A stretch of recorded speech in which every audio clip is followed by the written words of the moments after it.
All right, welcome everyone to the Appropriations Committee. We have a number of bills today. I see our Vice Chair is headed to the front. 1298.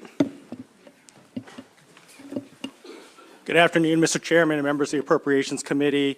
This afternoon, I'd like to present to you House Bill 1298. It's the prior authorizations alterations bill. It's an annual bill that the committee looks at each year, every year, and that we make appropriations. There's some changes that need to be made, and specifically, this bill addresses alterations with regards to deadlines, grantees, locations, purpose, matching funds, and also it repeals the requirement for a specific grantee to convey a historic easement to the Maryland Historical Trust. And if I may offer this too, as members of the committee and as members of the legislature, as we're out there working with the communities and different organizations and working to get their appropriations and their bonds or their capital projects appropriated, it's important for all of us to be able to work with them and get the proper information as far as where the location will be, when the timing is needed, and also what the grantees' names would be. And that also helps a lot with the process of making sure those appropriations go forward, and it helps with any alterations that occur in the future. Thank you so much, Mr. Chairman and members of the committee, for allowing me to present this bill. Thank you, Mr. Vice Chair. Any question on the annual prior auth bill? All right, thanks a lot. Concludes the bill hearing on 1298. Moving to 1274, employee retirement pension system. Delegate Forbes, is this a pension bill? 1274. Let's skip that one. Department of Health here. Megan Peters. All right. Department of Health, come on up. Thanks.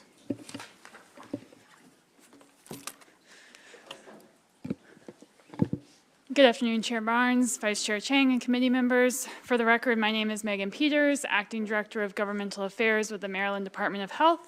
I'm here today to testify in support of House Bill 1274, a departmental bill. This bill will extend an exemption for certain retirees of the employees' retirement and pension system from reemployment earnings limitations until December 2024. The exemption addresses retirees who were rehired to assist with COVID-19 duties. When these retirees were rehired, no one imagined the path the pandemic would take and how long these retirees would remain working. The ability to rehire individuals who had working institutional knowledge and were willing to come out of retirement to help was critical.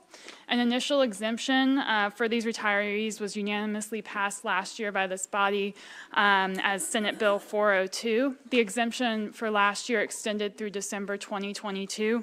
So we are just requesting an extension of that exemption, as a few employees are still working with us to administer critical COVID-19 grants or benefits. This extension will allow the necessary time for them to complete and close out this work in the state's COVID-19 response. Therefore, in closing, the department respectfully requests a favorable report on this bill. And thank you for your time. I'm happy to answer any questions. I don't see any. Thanks for being with us. Thank you. All right. I'll turn to House Bill 1290, Delegate Forbes, and there is a panel. Laura Addis, our treasurer, is with us, Treasurer Davis, Lisa Peterson, Mr. Litton, Isabel Cumming. You all can come on forward with the delegate if you'd like.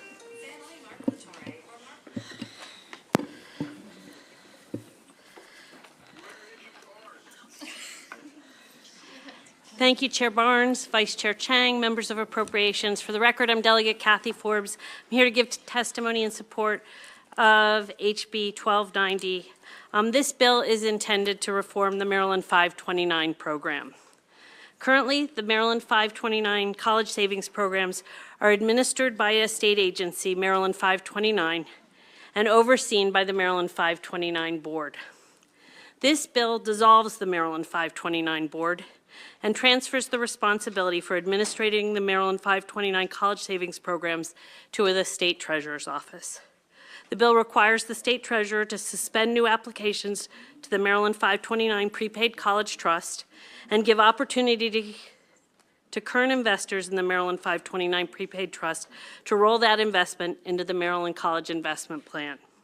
Additionally, this bill creates a work group to identify where the policy and procedures have failed account holders and to make recommendations for future improvements to the program. So how did we get here?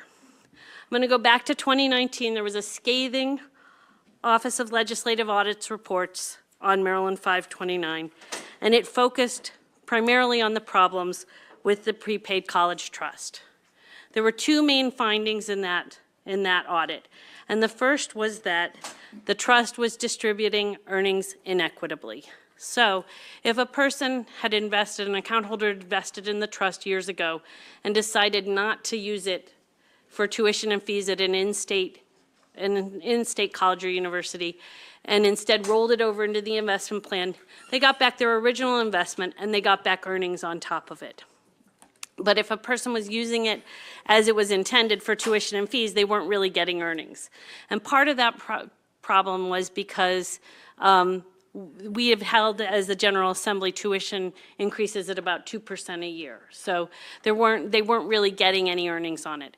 But the second finding of the audit was that the trust was way overfunded. It was funded at 180% of its liabilities. And what the auditor suggested in the report was that Maryland 529 find a way to give some of those earnings back to the investors. Some investors were charged more than they would be getting back at this time because our tuition costs hadn't gone up as high as they were estimated to go when they originally bought their plans. So Brian Savoy, who's one of the main parents advocates, paid in $51,000, and if he only got the weighted average, now that his son is in college, he'd get back about $42,000. So they really needed to figure out how to distribute these monies back to people. It was trying to correct these problems that were identified in the audit where things went very wrong and led us to today. In response to the audit in June of 2021, decisions were made by Maryland 529 to distribute earnings, and in December of 2021, statements were issued to families detailing the FAFSA values of their accounts, which included those earnings. Then in April of 2022 was the first notification that there may have been an interest miscalculation problem. Account holders were assured that accounts were safe, the funds would be available, and that it would be fixed by June of 2022. It wasn't fixed by June of 2022. Then the fix was moved to August of 2022 before fall tuition would be due. And it still wasn't fixed in August. And then the estimated fixed date was December of 2022 before spring tuition was due in 2023. But today, nearly a year later, the problem still hasn't been fixed. Maryland 529 offered manual calculations for families that requested them. The account values indicated in these manual calculations were thousands, and in some cases, tens of thousands of dollars less than their December 2021 statements had indicated. There is no appeal process in place for those manual calculations to this day. So people got the calculations and they asked, how do I appeal this decision? And there still isn't a process in place. We in this committee, thanks to the foresight of our chairman and our legal counsel, were the first to entertain these families and hear from them and how they've been affected by this decision.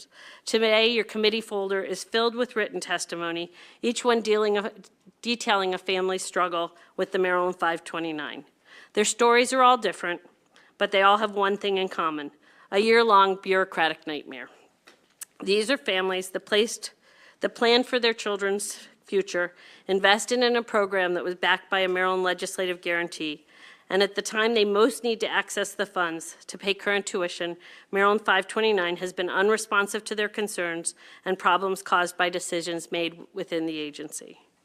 As the Maryland General Assembly created this program, it is up to us to ensure that we are serving the families in Maryland. I bring this bill, but I am willing to entertain all amendments that might make it stronger and resolve the situation. I'm happy to answer any questions, and I ask for a favorable report. Thank you.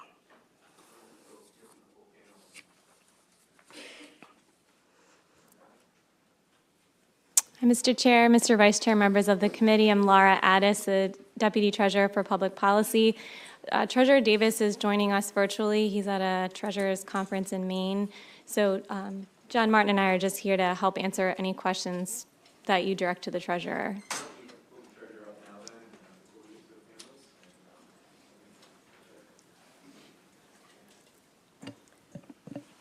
Treasurer Davis, if you're with us. Can you all hear me? Yes, sir. Yes, sir. Great to see you, Treasurer. Thanks for double tasking here with us today. I know it's important, so welcome. Thank you very much for having me. Are we ready to get started? I'm literally just Yep. joining. You're ready to roll? Yes, sir. Thank you. I will try to be as brief as possible. I know you all have a lot of work to do.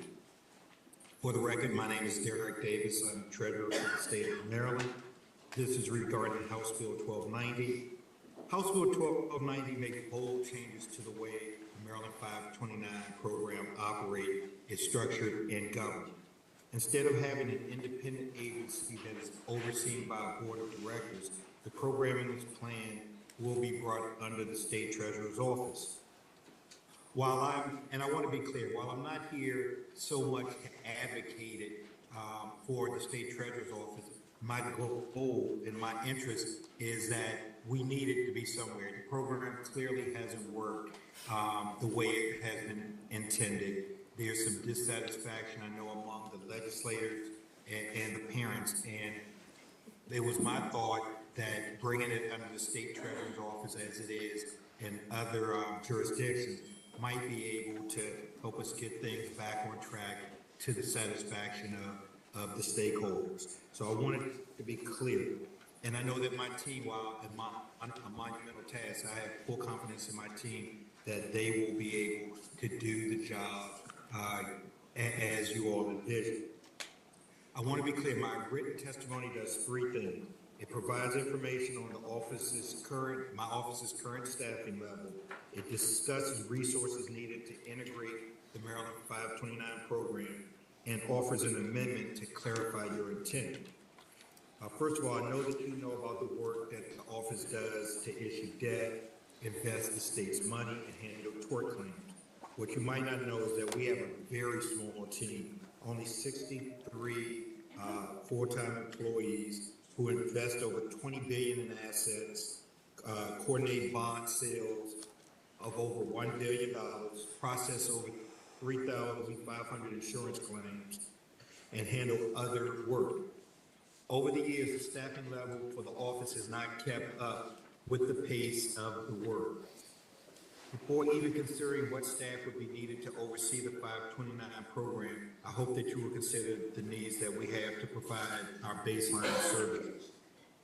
All right, secondly, the testimony outlines resources that we anticipate needing in order to address the challenges facing the program.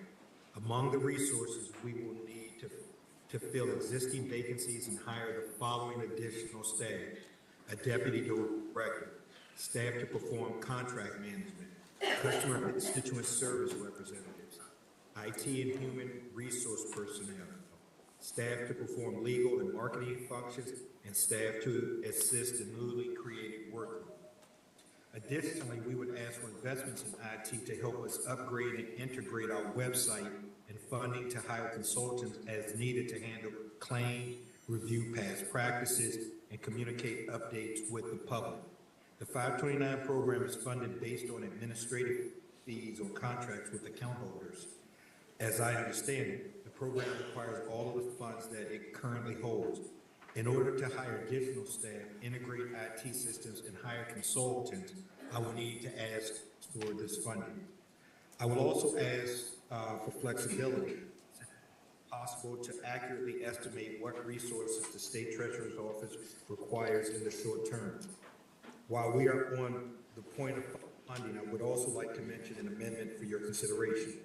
There are a number of account holders here and elsewhere who are waiting to see what sort of remedy the state will offer them.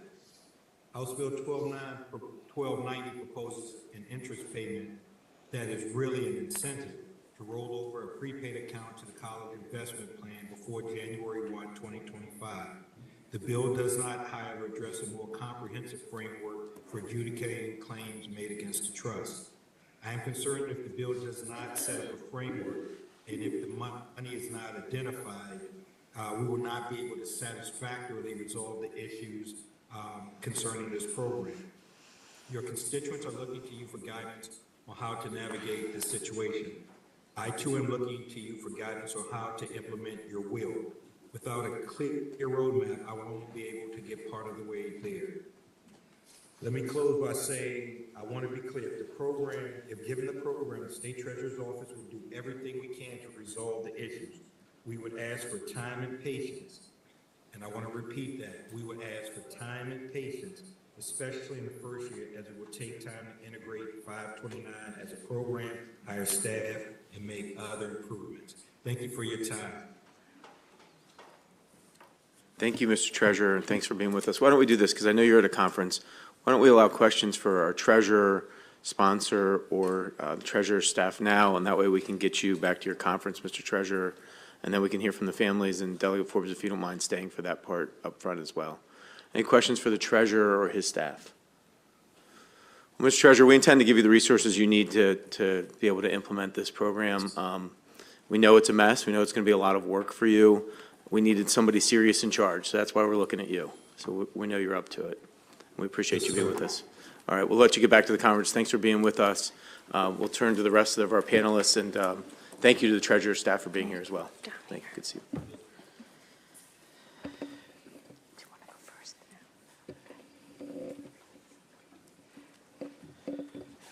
We can hear from Lisa Getter first. Dr. President. No, it's lit. You're lit. My name is Lisa Getter Peterson. My husband and I purchased 2 accounts for our son, a college sophomore, in 2011. As a former investigative reporter, I know that to get to the truth, you read the documents. Our contracts clearly stated that we were entitled to 100% of the investment earnings or losses when we rolled over our funds. Maryland statutes dictate that the #1 fiduciary duty for the 529 board is, quote, solely in the interest of participants, end quote. Yet both these critical documents are being ignored. Account holders have been treated as adversaries.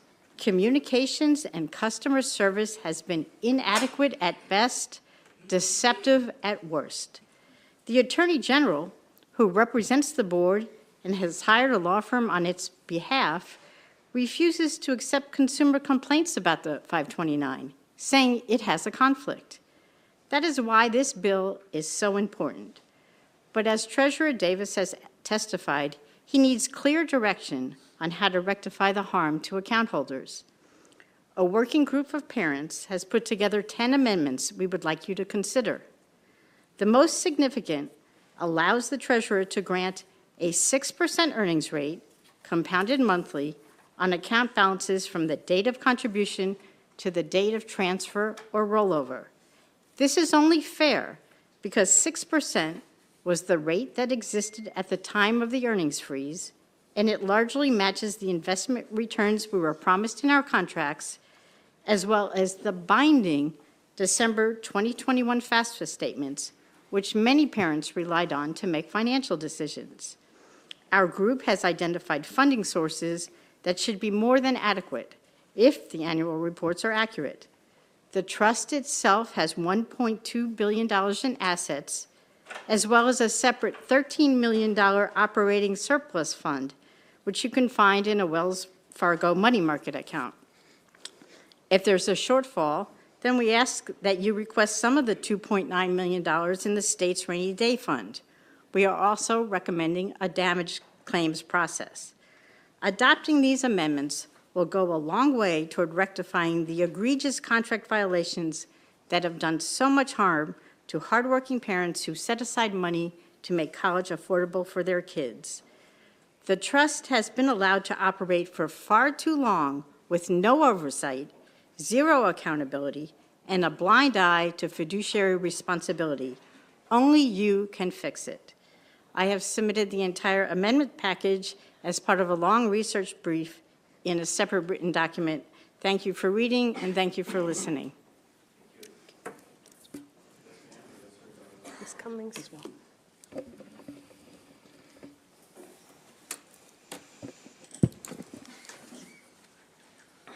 Hello, honorable delegates.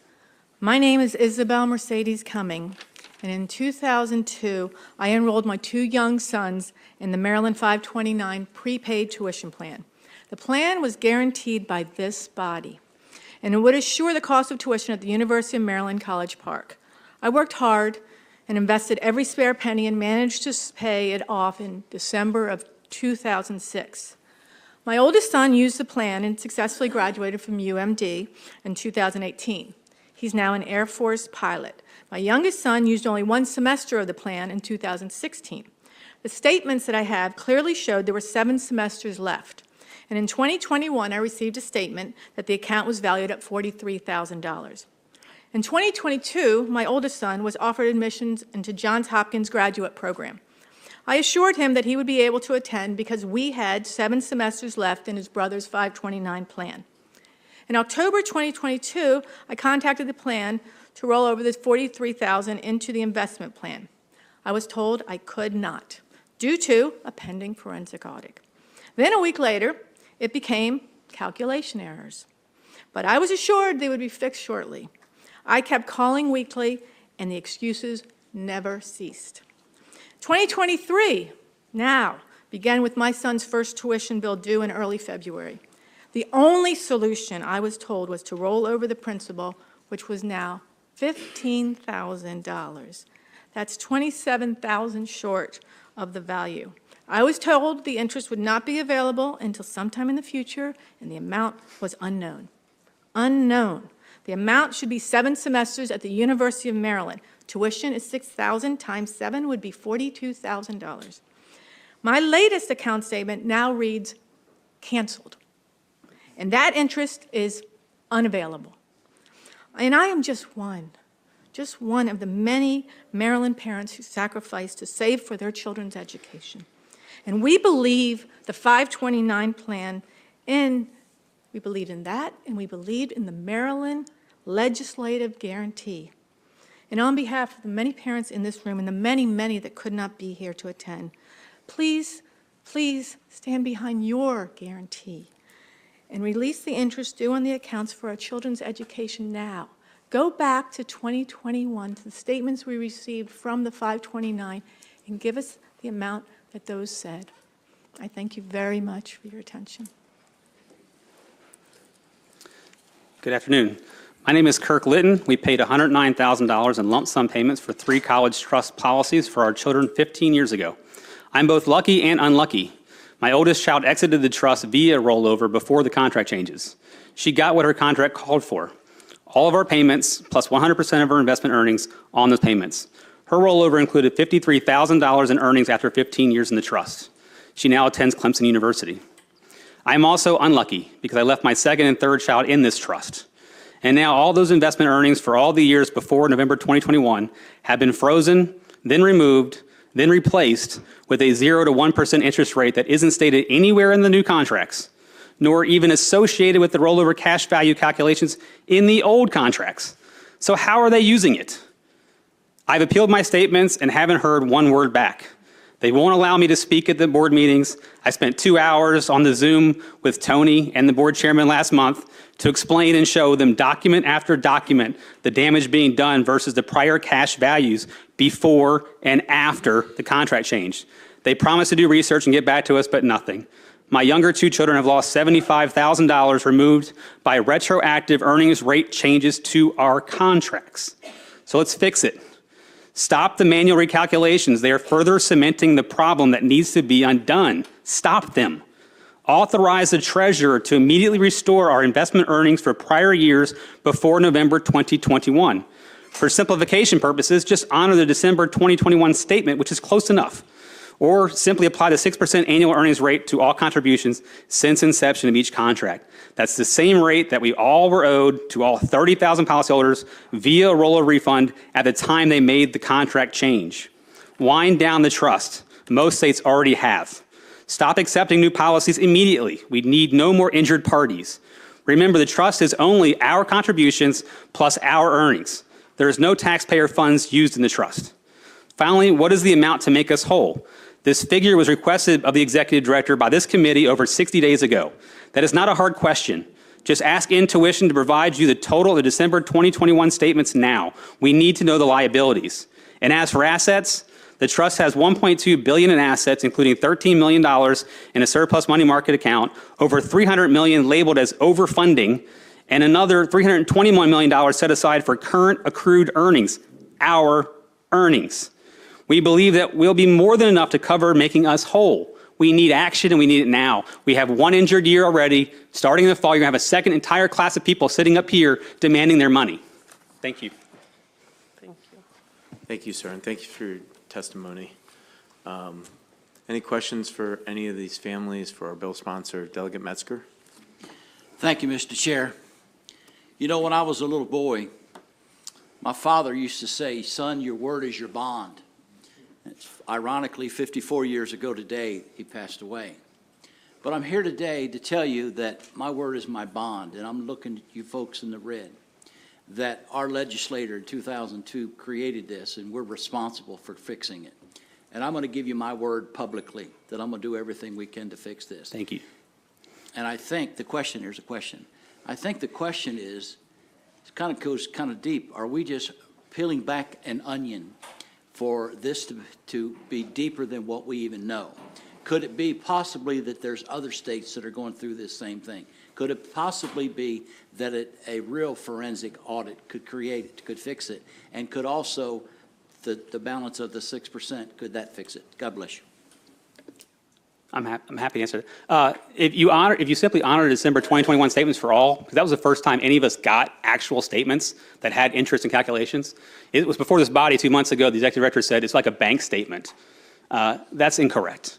That would be like Bank of America telling me year over year over year what I put in and never telling my interest or earnings. And then one day they showed it to us.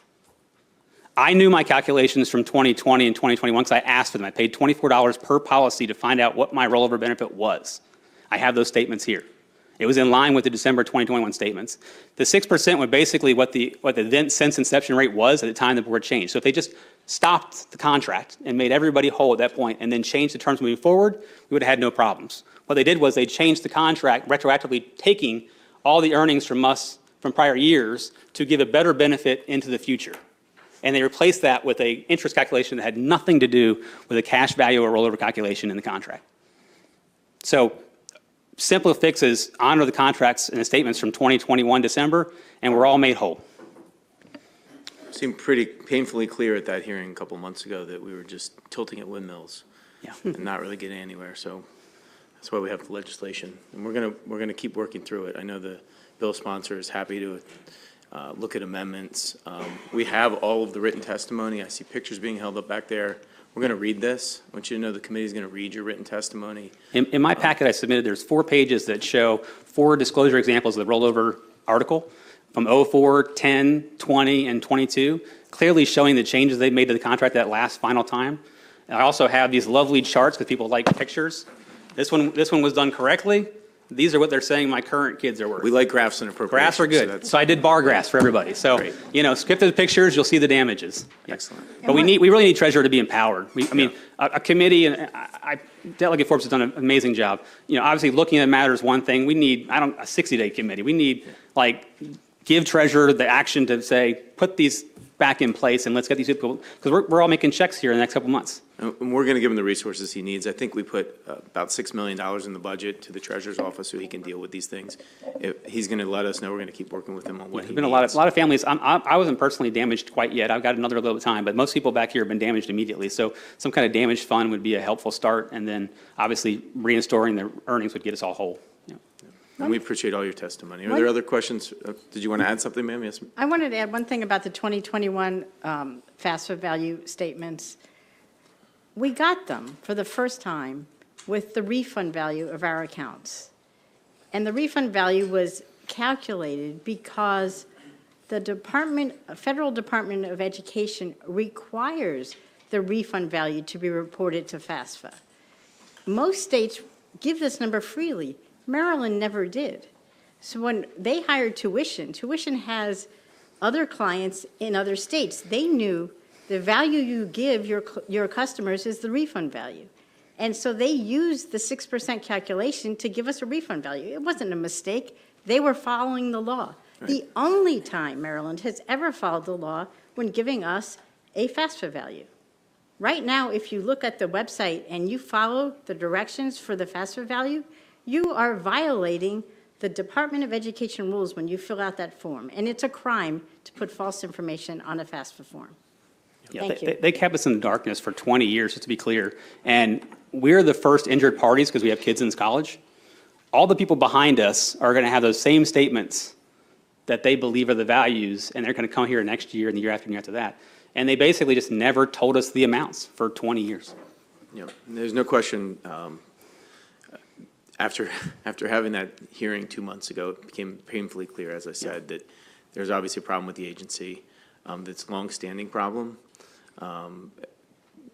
We're committed to getting this bill right. We're going to work with our Senate colleagues. Can I make two quick sir. interesting notes? So in 2015, the executive director of the 529 did a rollover for her child using the rollover and got all earnings. That was interesting, number one. Number two, on an FIOI we got yesterday, in an intuition contract conversation, they stated that they, on an average year, they do 10,000 tuition distributions, 500 rollovers, and 400 refunds. So 90% of the time, they're keeping the earnings from people and just giving them tuition because everyone's in the dark. Only about 10% knew the rollover option was there. Incredible. And in Delegate those McComas? public, and in those public I think we records have another, requests, yep. Go ahead, Delegate McComas. This is not my area of expertise, but I'm wondering if it would be good if somehow you could communicate either to whoever's going to be kind of handling this, the folks that need funds for this coming, I guess, September or summer, and so that, and then obviously the folks that don't need the funds right away, that we kind of know I would think, now I'm not going to speak for the treasurer, but I guess I am, is in other words, if he kind of knows what he needs to get fixed first, in other words, we might not be able to fix the whole problem all at once. Right, but our amendments we suggested, incrementally. our amendments we suggested have that as like a 2-month period where he could take care of the people that need it most now. Right. As long as they restore the earnings to everybody, 90% of people won't be calling. They don't need it for a couple years. It's really just the only ones that need it right now that'll be calling. Right. Yeah. I think that would probably be, instead of, because I don't know how many people are actually in the There's system. 30,000 policies.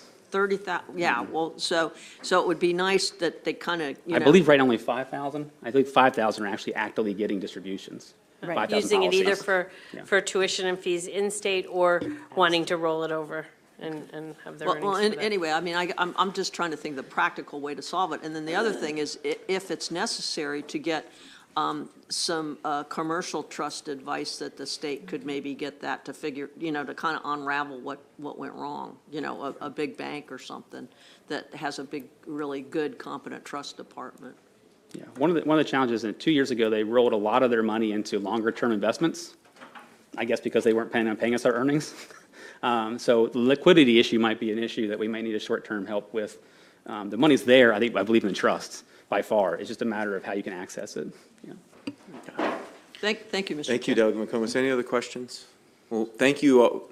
We're really sorry for this is an ordeal, I guess is kind of putting it lightly, but I'll use ordeal that you've been through, and we're looking forward to getting a good package out with our counterparts in the Senate. Thanks for being here. Thank you. That concludes the bill hearing. Thank you.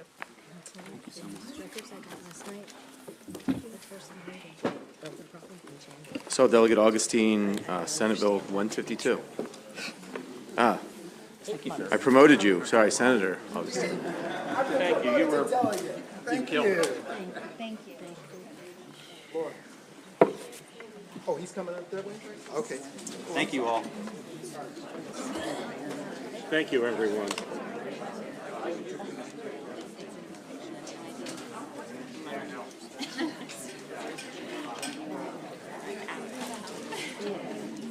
All right.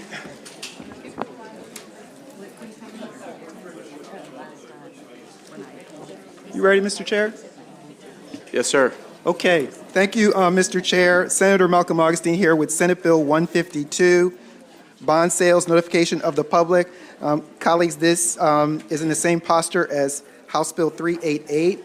I would ask for a favorable report. I know that the treasurer is, I think the treasurer is also available as well. Okay. Any questions for bill sponsor or the treasurer once we get him on? This is a direct cross file. Yes, sir. We've already passed the bill. Yes, sir. Anything to add, Mr. Treasurer? No, sir. All right, perfect. We can leave you on screen. I think you're here for the next bill as well, Senate Bill 153. Thank you, Mr. Chair. Senate Bill 153, State Investment Portfolio Investment Thresholds Alterations. Mr. Chair, this bill is in the same posture as House Bill 397. I ask for a favorable report. All right, yes, sir. Again, cross-file bill already passed. Mr. Treasurer. Couldn't have said it any better myself, sir. All right, great. Thank you all for being with us. Thank Have a you. great day. Take care. Move to House Bill 148. We have Chair Gazone or somebody from Chair Gazone's office here. All right, let's go to Senator West here. Yes, Oh, are you from Chair Gazone's office? I am, yes. Oh, good. Sorry. Come on up. Sorry about that. My apologies.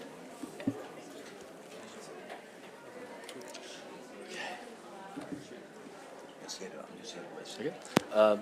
Thank you, Mr. Chair, Mr. Vice Chair, members of the committee. My name is Nick Carpenter, and I'm a legislative fellow here on behalf of Senator Gazzoni to present Senate Bill 148, Victim Services Stabilization Act, which passed the Senate unanimously. The purpose of Senate Bill 148 is to ensure that there will be stable funding for service providers serving victims of crime in Maryland. As you know, the Federal Victim of Crime Act, VOCA, provides support for a wide range of services for victims of crime in Maryland. There have been wide fluctuations in VOCA funding for years, and both Governor Moore and former Governor Hogan supplemented the federal funds with state general funds. SB 148 mandates that this mix of federal and state support for crime victims will continue. Since the state has already been backfilling the federal funds, the fiscal note represents zero fiscal impact. However, it is worth noting that federal funds are expected to increase over time, while state contributions are expected to decrease over time. By supplying consistent funding, this bill will enable those service providers to make hiring decisions and create reliable plans for the services they provide to victims of crime. SB 148 was only amended to add co-sponsors. However, your committee made minor amendments to the House bill after we had already passed Senate Bill 148. We consider these friendly amendments, and we encourage the committee to conform SB 148 to HB 186 and to issue a favorable report. Thank And you. we will. We'll get it back as soon as we can. Great testimony. Thank you. Senate bills are sponsor only, but I see Lisa Jordan is with us. I'll give her a shout out on her great work on this. Thanks for being with us. Thank you, thank you, Thank you. Mr. Chair, for your sponsorship.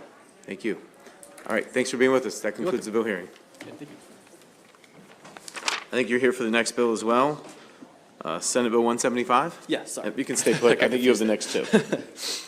All right, yes. So, yes, I am also here to present Senate Bill 175 on behalf of Senator Gazzoni, Maryland School for the Blind Public School Construction Program eligibility, which also passed the Senate unanimously.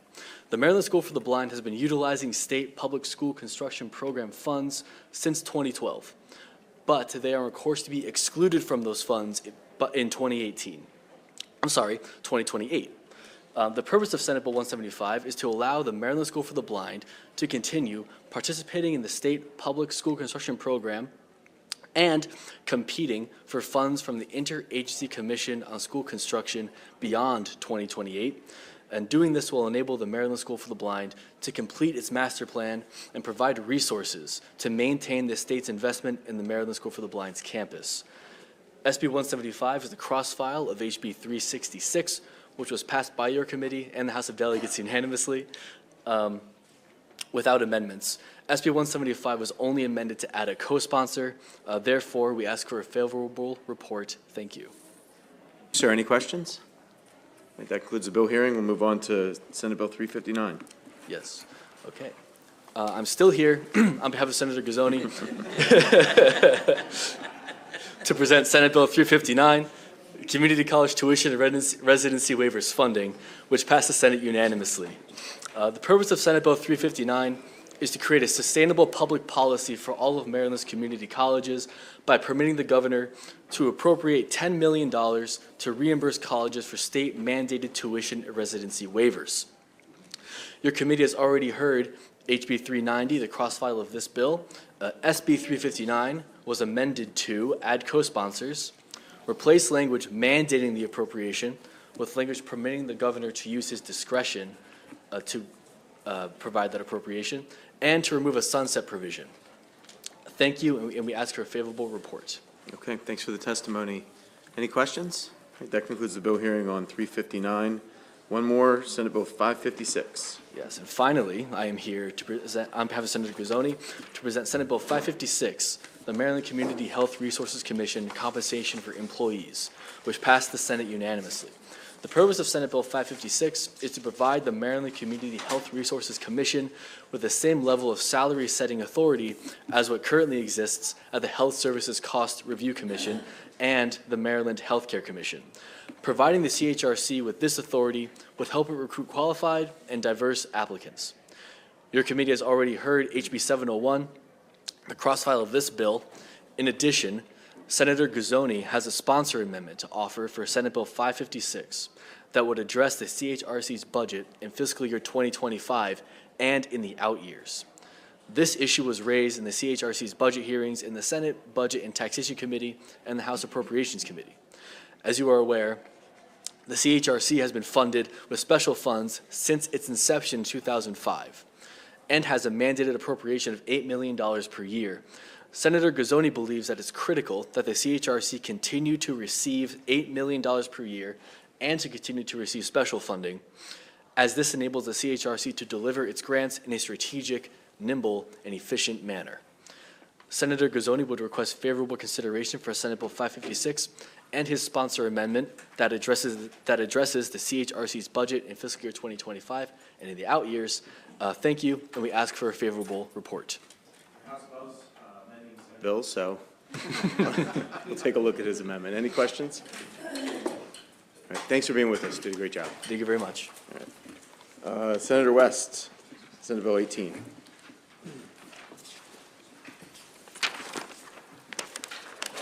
Thank you, Mr. Chairman. I think we're with Senate Bill 18 first.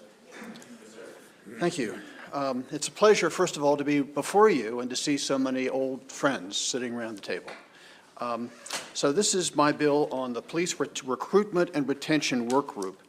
One of the crucial public safety issues at this moment is the fact that virtually every police department in the state is experiencing a record rate of vacancies among their uniformed officers. As a result, this bill was introduced. In the Judicial Proceedings Committee, we heard testimony from the Chief of Police of Baltimore City stating that the Baltimore City Police Department currently has 465 vacancies. Prince George's County has 300 vacancies. I understand from the Baltimore County Fraternal Order of Police that the Baltimore County Police Department has about 225 vacancies. Around the state, similar record-breaking vacancies can be observed at many police departments. The Baltimore Sun recently reported that the U.S. District Court Judge James Bredar, who's overseeing the policing consent decree between the city and the Federal Justice Department, announced that, I'm quoting now, insufficient staffing is the police department's biggest obstacle to achieving compliance with the consent decree, close quotes. So what this bill does is establish a work group to better understand and mitigate the statewide decline in police officer recruitment and retention.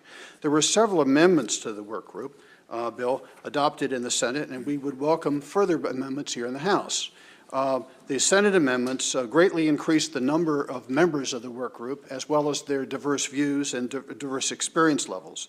And the amendments also provided different objectives of the work group. So the work group is to identify the number of police officers retiring annually, the number of cadets completing police academy training accurately, the current salary ranges for police officers statewide, the current requirement in health benefits and pension programs available to police officers, training hour requirements, recruitment techniques, and to the extent that information is available, the migration of police officers between departments, the attrition rates of newly certified police officers, et cetera. This bill passed the Senate unanimously, and I recommend, hope for a favorable report here in the House with any amendments you'd care to add to the bill. All right, we have, that concludes the bill hearing on Senate Bill 18. We have Senate Bill 235, Senator West. Thank you, Mr. Chairman. Once again, it's a pleasure to be with you to present this bill. This bill came about as a result of a visit I paid to the Maryland State Fairgrounds several years ago to celebrate an event. They just completed installing solar panels on the roof of the Cow Palace, and I found out what had happened. The chair of the fairgrounds, Gary Brewster, had received a call out of the blue from a solar company saying, can we put solar panels on your Cow Palace roof? And he said, how much is it going to cost? And they said, well, it won't cost anything. We'll put the solar panels on the roof for free, And he said, well, what's going on? And he said he was told beyond the free solar panels, the fairgrounds was going to get a reduction in their annual electrical bills. And Gary said, what's the catch? And the answer was, there is no catch. So we have now reached the point in putting solar panels on roofs that if the roofs are large and flat, solar panels can be put on the roofs for free without cost to the person erecting the building. And further, the electrical prices, the electrical bills over the ensuing years would be lower than what would otherwise be the case, because some of the electricity produced by the solar panels will be credited to the account of the organization with the roofs. So this was about the time that the Built to Learn Act was passed, and I thought, here as a state, we're going to build schools all over the state in every single county. These days, schools do not have pitched roofs. They have flat roofs, just like the Cow Palace at the fairgrounds. There's no, and they sprawl because the schools are big. There's no reason why we shouldn't at least consider putting solar panels on top of those roofs. So that's what this bill is all about. It requires county organizations, whether the county or the county school system, that is going to build a new school building or substantially renovate an existing building, consider putting solar panels on the roof. If they decide not to do it, they merely need to provide an explanation to the IAC, the Interagency Commission on School Construction, as to why they made that decision. And then the IAC, in turn, is supposed to report that information to the Speaker of the House, the President of the Senate, and to the Governor. So we will know why they decided not to do it. I think when they actually take a look at it, they're going to find that it makes as much sense for them to put solar panels on their roofs as it made for the state fairgrounds to have them put on the Cow Palace. We're going to rely increasingly on electricity in the next couple of years and not other ways of generating our electrical needs. And the electricity is going to have to be generated largely through solar because we don't have that much wind in the state of Maryland. The question is, where do we put the solar? Do we put it on farmland, on the Maryland's agriculture farmland, or on roofs? I think this will establish that we can put it on roofs effectively and economically and profitably. This is a good first step to moving to the next generation. We're increasingly, I hope, we're going to find that when people want to build buildings with large flat roofs like warehouses, et cetera, they will immediately think we need to put solar panels on the roofs. So that's what this bill is all about. I would request a favorable report. Thank you. And you should look at Delegate Lewis's bill, because we put a lot of this bill into an omnibus school construction bill that's moving over from the House to the Senate. So you should be happy to see that for actually getting the deed done, I think that it is in that bill. So, That's great. Yep. Terrific. Great minds think alike. There you go. Delegate McComas? I've always kind of been concerned about solar, but the fact that it's a flat roof, and let's say you have a horrible hailstorm, you don't have to worry about any of the mechanics from the solar going into the soil or causing any type of soil Not to my knowledge. contamination. Nobody's ever raised that before. I would think if there were a hail problem, someone would have raised the issue and I would be aware of it, but I've never heard about it. Well, but with flat roofs, it's not going to go into the soil. No, the hail balls will bounce off so- onto the roof so- and melt. Yeah, so I kind of think I like that idea. Yeah, So- thank you. Oh, I should just finish by saying, in the Senate, we amended the bill to add geothermal as another thing that the builders of these new schools should take a look at. So I don't want to slight that. The original idea was solar, but then geothermal sounded like a good thing to take a I look think at, it's been moved too. to Tier 1, right? So it's going to get a Tier 1 rec now. Exactly. Good. Thank you. Good. Thank you very I much think for we your did the attention. same thing with our amendments in Delegate Lewis's bill. Good. Regarding geothermal. Great. All right. I don't see any other questions. Thanks. Thank you. Senator Jackson, 139.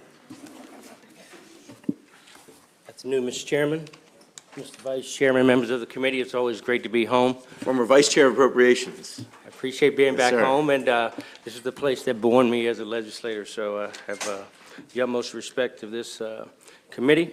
Before you today, I have Senate Bill 139, State Police Retirement System Deferred Retirement Option Program, which is a direct cross-file of Delegate Bridges' bill, HB 298, passed unanimously in our Pension Subcommittee, B&T Full Committee, and the Senate. Senate Bill 139 is a straightforward bill that increases the maximum number of years that members of the State Police Retirement System have to participate in the DROP program, Deferred Retirement Option Program, from 30 to 32 years, and makes the required corresponding changes. Most officers represented by the State Law Enforcement Officers Labor Alliance, LEOLA, are part of the Law Enforcement Officers Pension System, LEOPS. The Maryland State Police max potential benefits at 28 years of service, while the others max at 32 and a half years. This piece of legislation actually puts the state police on par with those other agencies. The proposal would put them, that would allow them to participate, if they so choose, in this program for an additional 2 years, which adds some more seniority to the agencies. State police recruitment and retention efforts, as you heard from Senator West, we're all working together on understanding the challenges that we have with recruiting and retaining individuals. This would help. We'd ask for a favorable report, and I'll stand for questions. Senator Jackson. All right. Hearing none, that concludes the bill hearing for Senate Bill 139. Senate Bill 263. Senator Jackson. Thank you, Mr. Chairman, Mr. Vice Chairman, members of the committee. Senator Michael Jackson on behalf of Senate Bill 263. This is a direct cross-file of House Bill 573. In your packet, you should have a number of amendments. This bill is something that's timely for us. Maryland Higher Education Commission, access to Mental Health Advisory Committee for our college and university students. Senate Bill 263 creates a committee within the Maryland Higher Education Commission tasked with finding ways to provide better mental health care for our college students. The committee will be made up of numerous higher education and healthcare professionals in charge with looking at a myriad of factors contributing to the effective use and distribution of mental health resources. As someone who has spent the majority of my career in professional career in public safety, the arena of mental health care, access is long overdue. So we're asking for a favorable report. We're looking forward to us taking the steps in the right direction to ensure that when our future leaders of tomorrow graduate our universities and colleges, that they are not only academically sound, but they are mentally and made whole. They're mentally sound as well. So we're asking for a favorable report, and I will stand for questions as well. This also passed unanimously through the Senate and subcommittee. Okay. Thanks Thank for you being all with us. very Good much. to see you. Glad to be home. Yeah, see you soon. Take care. Senator Carrozza, Senate Bill 68.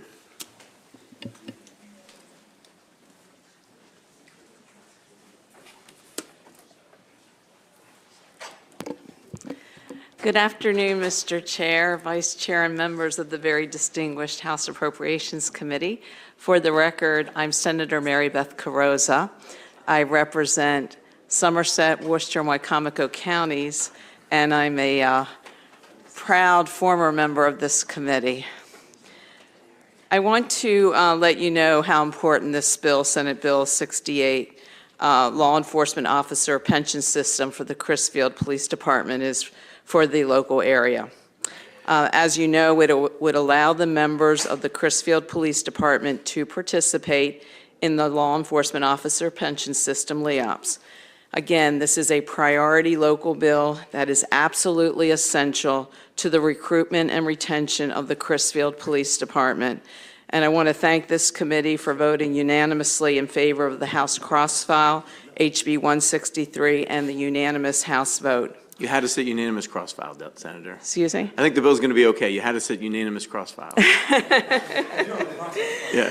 Delegate Corman's got a process question. And I appreciate that. I just did want to let this committee know it's been a bit of a process. We introduced it last year and it didn't quite make it through. So this was a priority bill, and really would appreciate the committee's swift and favorable approval of Senate Bill 68. Excellent. 244, you're here for that bill as well, Senate Bill 244.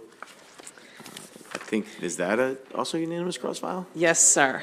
All right, we're going to pass that one too. Okay. All right. If I could just, for the record, share a little bit of Okay. information of All how right. important this bill is. Senate Bill 244, this special death benefits bill actually will assist Lena Williams, and she's the widow of a correctional officer, Gregory Collins. Okay.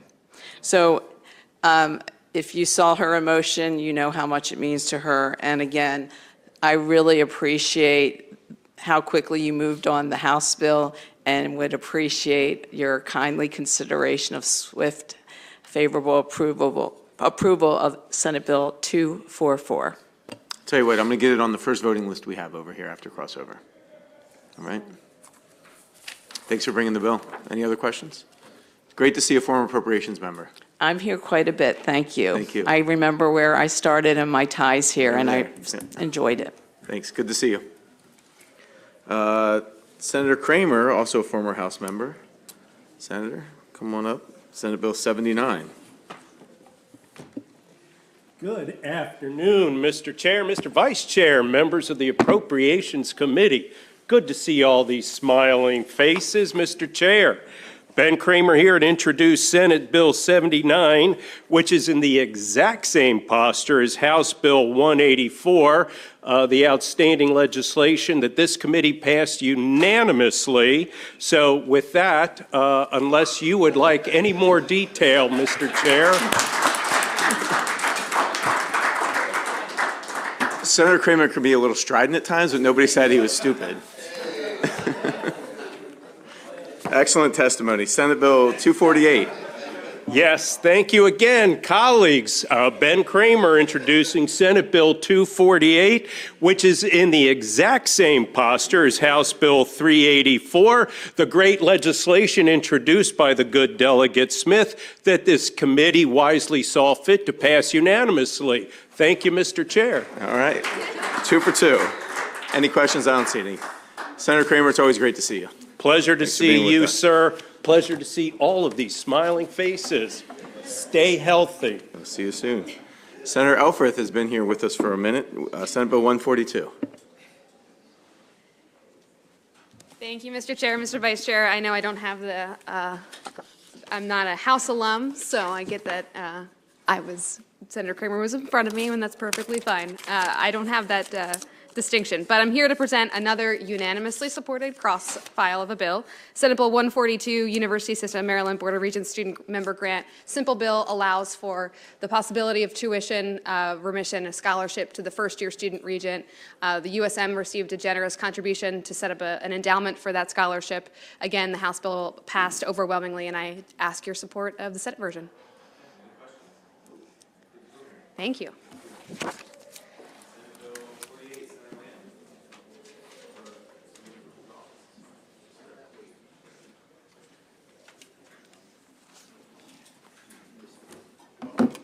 Thank you. Hello, Chair Barnes, members of the committee. My name is Scott Tiffin. I'm here on behalf of Senator Lamb, who unfortunately had a work obligation that he could not get out of, so he had to listen to me today. This bill, Senate Bill 48, is a fairly straightforward bill, but does a few important things to help update the state's emergency leave policies. So currently, if you're a state employee and you're a member of the Red Cross, Maryland law provides for an option for you to have leave when there's an emergency that your services are needed as part of your Red Cross service. It came to our attention that there were other types of emergency services that were not covered, for example, like the Civil Air Patrol or the Coast Guard Auxiliary Service, that as our emergency needs have become more complex, some of these services become necessary in addition to the Red Cross. So this extends the same leave provisions to some of these other emergency services. The appointing authority for the employee still has to approve the leave, so it's not just like as soon as an emergency happens, these folks get to leave their state job. But as long as their appointing authority agrees that the emergency is necessary and that they have to leave to help provide services during that emergency, they would be allowed to take the leave. It's also updating some provisions that existed in state law for quite a while related to training and military service. Current law actually says military. This is just kind of replacing that with uniformed services of the federal government. Primarily what that's including is going to be the Uniformed Public Health Service Corps, which is a uniformed branch of the federal government that provides public health services. They did a lot of work during COVID. They're treated very similarly to the military. They're a commissioned service, just as extends it to them, as well as another uniformed service as well.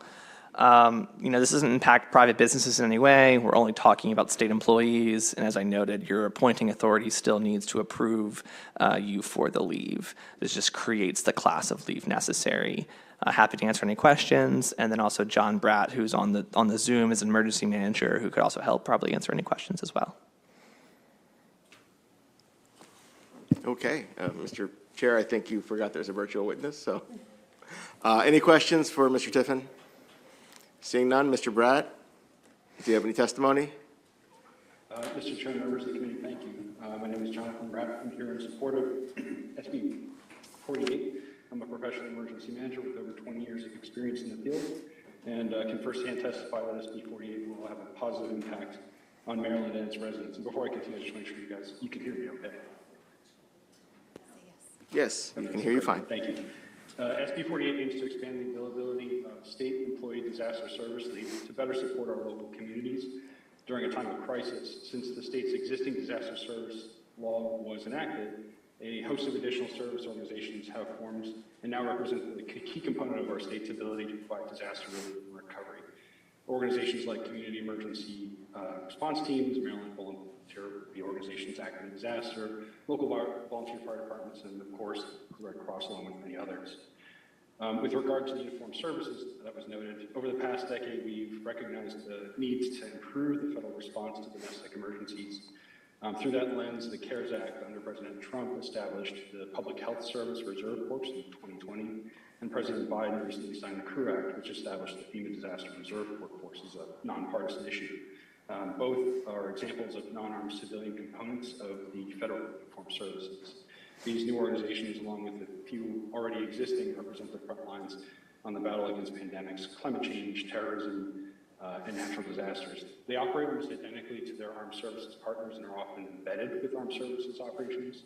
SB 48 simply aligns Maryland law with existing federal law to expand leave protections to state employees who choose to serve in these new but important components of the federal disaster response capacity. SB 48 is a win-win for Maryland as we provide resources to our most vulnerable community members that, as the fiscal note states, little to no financial impact or operational impact to the state.